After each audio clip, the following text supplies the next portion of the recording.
tozana biso batu moko tozalaka bon moko nde tozalaka mais boyeba ke fati nde mokonzi tokende liboso mawe ezala nango na problème te na kati ba classe l'échec azanga te o pe l'échec il aura monani makambo siliti nyonso tosali eloko wana osaki yoka basi wana to yoka na basi fatia yoka kabaze na ye yoka basi fatia yoka kabaze na ye yoka basi fatia yoka kabaze na ye yoka basi. Voilà, nous sommes arrivés à la fin.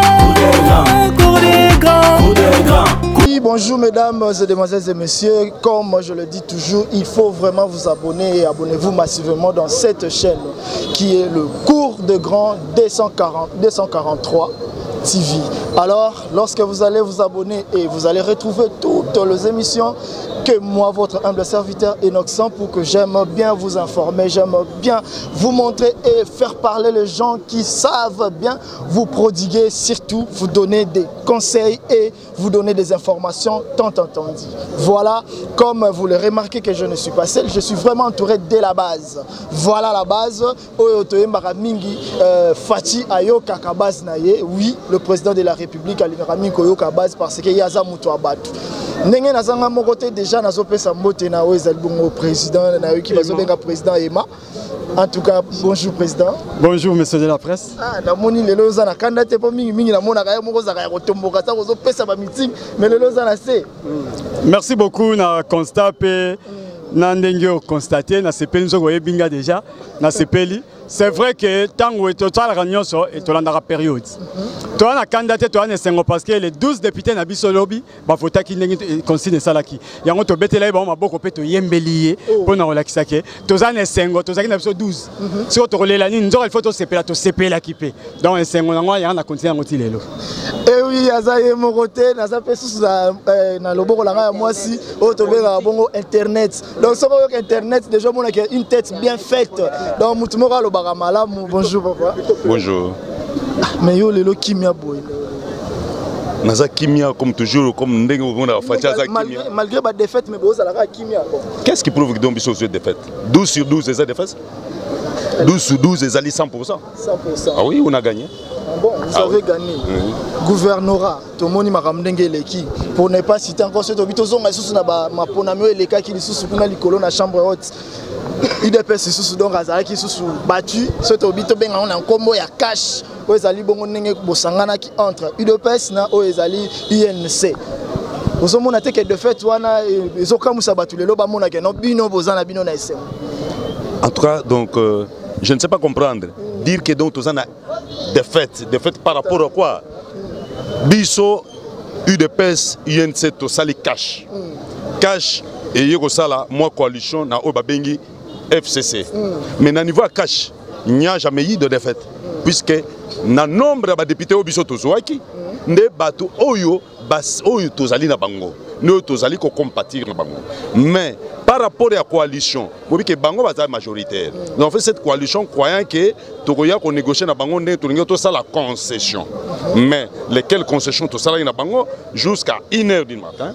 Mais tout le monde qui n'a tse na tongo bango ba lakisi biso bizaleli. Bizaleli wana. Pour la biso to c'est quand on peut se te bien que donc nous sommes encore très forts. Dans quel sens? Bama tabakita. Ce sont eux qui ont besoin de nous. Mais biso toza posa na bango te. Bango ne baza ba verrouiller, bazali ruiner et que biso toza na nécessité à koluka mafuta, koluka ba pétrole pour que to sokola moi blue wana pour que ezala malam. C'est la raison pour laquelle ils ont peur. Azon ngene ba kota garage. Et dans les garages bazo kene. Ba ki font na garage mais bazela. Ba mona ndenge biso to sala. Jusque là, c'est nous qui avons le pouvoir. Mais biso to perdre na nini? So to perdre qui? To obolingo mona penda na base a au moni batu baza enchaîné, batu azali debout, batu azali agité. Mais si on moni bango nyonso baza calme. Ça ne veut pas dire que bazali ko raisonner autour de ça, non. Au contraire, a ou en déplace matière ici là. Tozo banda tongo ti 23h tozo sa analyse au pendant que bango bazo qui ne pour une heure du temps. Na chaîne, na bino abi TV, ba komi kuna, ba sa une heure du temps ba sisi matière, mais a matière ici là. Ndé yango zo depuis tongo a ba banda orangé. Barangé, tu as déjà la solution. Laquelle solution est que tu as là, président Yimoko, tu as déjà la coalition. La coalition, c'est simple. Le président a un privilège et a désigné la coalition cash na FCC a nommé mutu. Donc et zali violation ya nini ya loi te puisque ils na carte ya quoi ya coalition. Ils ont carte acheté. Ils ont carte coalition. Donc ba beta ma beta. Au monité que comme le moment boneti bolingi bosala retour ou soit repli ya le moment au bango basali ndenge mo ko tiko lobi keno bango balakisi bizaleli. Donc lokola bango balakisi bizaleli bino pe cash na ndenge na bino pe boko frapper lisusu. Non. Biso notre problème c'est quoi? C'est le respect ya ba texte légal. Respect à ba corps au to sala na FCC ya que voilà toujours ça quoi coalition. Mais pas pour la coalition, tout le monde na ebandeli. Oh, to bandi na bango, on a constaté que balingi bala qui ça ezaleli na bango. Lesquels les alibis sont tombés? Les na bango ezakanini. Il y a que muto sali mabe, il faut ba couvrir. Il y a ngoto utiliser mot déboulonnage. Déboulonnage ça na ndenge mabe, déboulonnage ça que do yo soko na bizaleli mabe, ah oui pas na biso to na bizaleli mususu. Bisa na biso zaneni. Mettre l'état de droit sur terrain et puis et commencer à appliquer la démocratie. La démocratie qui est c'est le respect à texte. Biso to ba tu ba respect à texte. Ngana nina lo baso elo moko nenge nini IDPS lelo na nenge aye. To monde na ba institution nyonso presque zakara bango nde bato to zo beng oyo yo zo lo ba ke no ba to faut déboulonner. Ba vandi pendant très longtemps et lelo na force nini tangu yo zangi bato o ba koki ko lobela yo na ba parti nyonso to ya ba institution o ko déboulonner bango ndenge nini s'il vous plaît na pesa question. Merci beaucoup. Na sepeli na ransa Holandine de Komalam. Peut-être on comprendre et sous bien te yana ozongelga liloba moko belo alobi. Il y a ceci. Président de la République Azali, magistrat suprême. Président de la République Azali, commandant suprême. Président de la République Azali, garant de bon fonctionnement des institutions. Déjà babiloko wana oyo ba privilège épicier d'autres sié ba lobaka oyo ba benga ngo droit de veto ah on a biso to lobby garant des bonnes institutions on se comprend un peu l'article 69 mais eza le boesiko IDPS ana kimia na otaye bisa eza machine na sa nini azotala fufo atie oyo e kokana machine ote kokate on se comprend tant que tu trouver que machine eza bisoté le quoi eza bisoté to ko déboulonner mais to ko déboulonner on deni force yo zomono ya libando yo moni na ngai ba vrai parlementaire bango ya to ba debout pour wana baza assis vous comprenez wana baza assis soki kuna eloko mabe salami balabala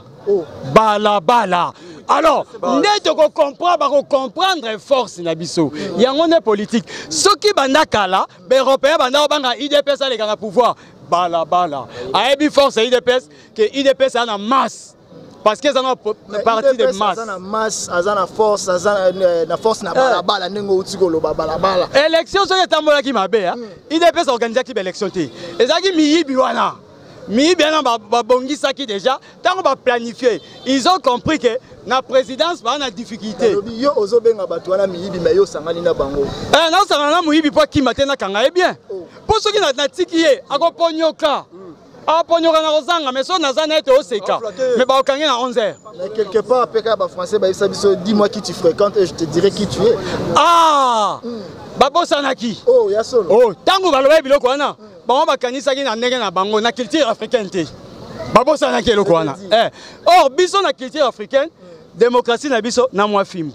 Wande ya biso. Po culture na biso. Elingara mwa fimbu. Sans fimbu, peuple ayo karaté. On se comprend. Alors, Fimbu Nabiso est un miyibi. Oya Bomaki, a Fimbu na tribunal na parquet. Oya Ibaki, Fimbu na tribunal na parquet. Mouta okote la ya zate. Oh, tozan na likamoko ya confiance. Tous se protéger mutuellement. Mutuellement, comment on a se koufaki? Ndenge kabila akendaki na makambo wana. Biso toye o nyoso amuyibi. Même na kati ya IDPS, to ko dénoncer ye, to corriger ye. Ayebake le temps wana essayer longwa, to komi na époque mususu. Boko corriger ye, hein? Ndenge bobi boko corriger ye. Mais na kati ya IDPS to monaki ba magui ute ko salama, il y avait des gens o ba bimaki le rôle ba traître. Correction na bino e monani wapi. Merci beaucoup. Première réaction yo monaki wana. Boyoke na ba conséquences nango te. Ba sursoir installation. Président boyaki élection te. Aboyaki résultat te. Ma sursoir installation ya Sénat. Pona nini pona réaction. Réaction de soyez wana te. Na ba député national ba koma robanga po ba ke pa di peuple. Ba député profession, moi na kata parler. Donc bazo zimele batala nini koya ya mabe to ya malamu.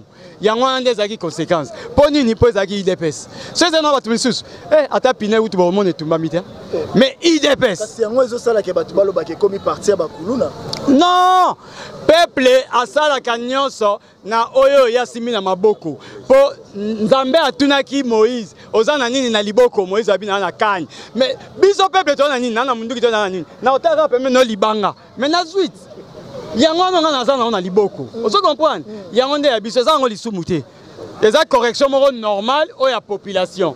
Na kati ya population ezara o ya kana eye nanu. Soki eleki to sekili susu nayo to continue nzela. Na zongi su telema to tambola. Neti siko baseli biso na Kinshasa un assassin.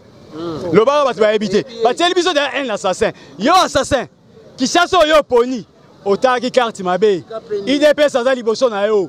To bengyo assassin, to rappelé au cause assassin. Yumbi kakate. Yo sigo ya assassin na Kinshasa. Okuti IDPS liboso na yo. Et yo na baza IDPS. To kotuna na, okotuna ngulu. Eloni na kosa na IDPS, to na eloni na kosa na Kinshasa. Olena ke na ma indombe, ba ponanga lisu na ba kisi nanga. Olena Kinshasa. Yeba ke ku awa okwa mfute na mutute base o monako ezali ka mususu batunyoso bakisi bakima na base oyo o ezelo mususu fatia yo kakabase na ye fatia yo kakabase na ye fatia yo kakabase na ye fatia yo kakabase na ye fatia yo kakabase na ye Et oui, merci. Pour clore cette émission, papa, nalingi juste que non, oye banakosili sa parole na yo ya suka. Parole nanga ezali boye. L'UDPS n'a pas échoué ou le cash n'a pas échoué. Dans quel sens? Vous devez savoir que na minito assemblée assemblée nationale ezali ne a awa. Oui, honorable, viva! Viva! Honorable, viva! Sénateur, viva! Viva! Awa sénateur. Awa assemblée ozoka moi. C'est les alliés. Assemblée nationale les alliés. Gouvernorat les alliés. Vous comprenez? Oh vous avez un ezaba étiquette.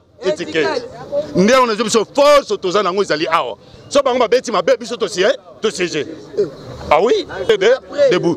Nous sommes de véritables honorables. Et naza koyebisa na Jantini. Il faut beaucoup de respect na ba honorable zomonoy. Pesa bango respect pour fanda na ngwende na yowana.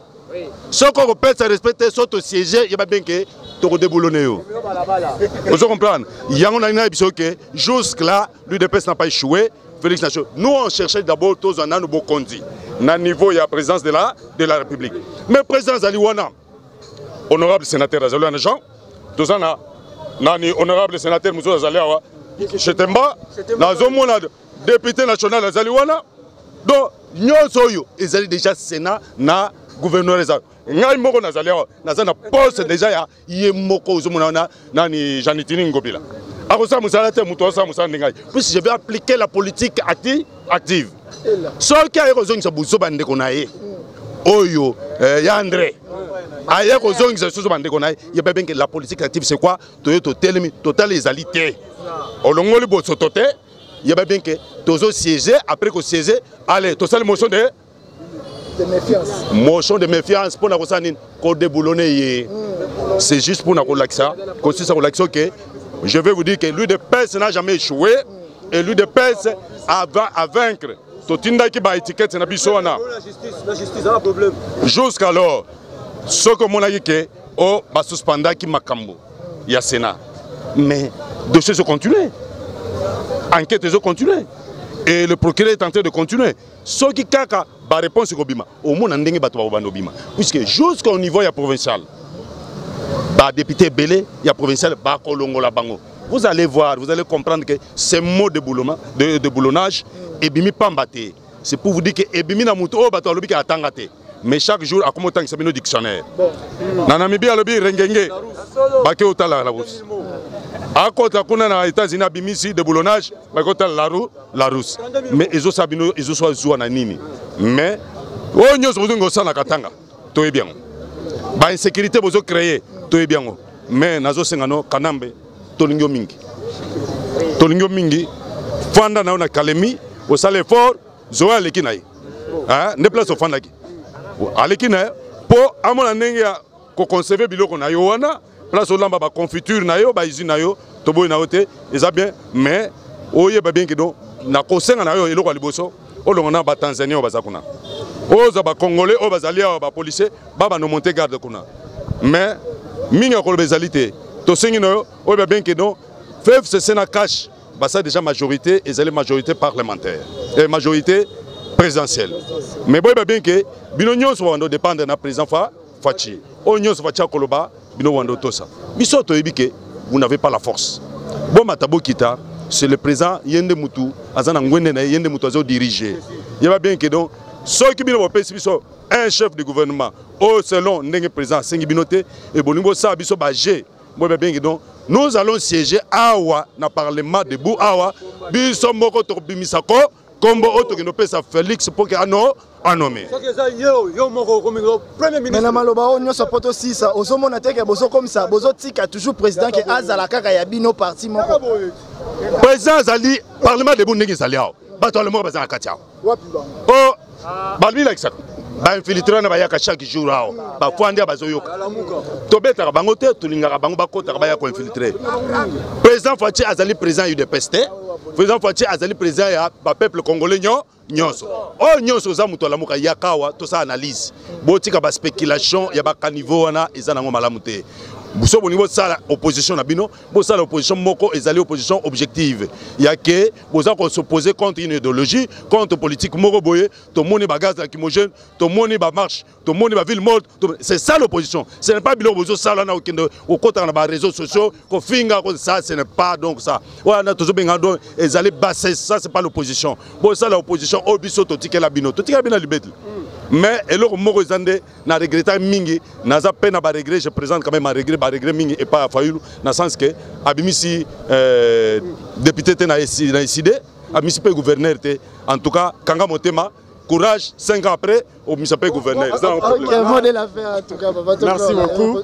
Nakanisa Olandi biso malamu to sepeli na présence na bino awa poto loba penser na makanisi nyonso to zalaki nango vraiment te remercier na nubino. Yango tozo lancer message na ba parti nyonso. IDPS aza machine ya politique kaka pamba te parce que chaque dimanche tous les cellules les côtes à réunion.